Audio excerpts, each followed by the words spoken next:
jinoyat qilib qo'ygan inson bilib bilmasdan ham jinoyat qilib qo'yishi mumkin. Shuning uchun maqsadi bu faqat qamash emas. Bitta odam qamalsa, uning bitta oilasi bor. Otasi, onasi, ayoli, bola chaqasi bor. Oilani boshiga tashib tushadi. Qo'lingizdan kelsa yordam bering, qonun yo'l qo'ysa. Lekin uni cho'ntagiga, qo'liga qarab emas. Ana shunda sizga xalq ishonadi.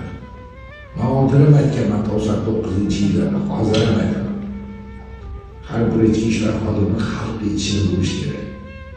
O'zimiz oddiy xalqdan, oddiy kalbochilik farzandimiz. Ota-onamiz dalaga ketmon chopqotta qilgan bizni. Siz ham har bitta ota-onangiz oddiy mehnatkash insonlar. Shu narsangizdan chiqmasin.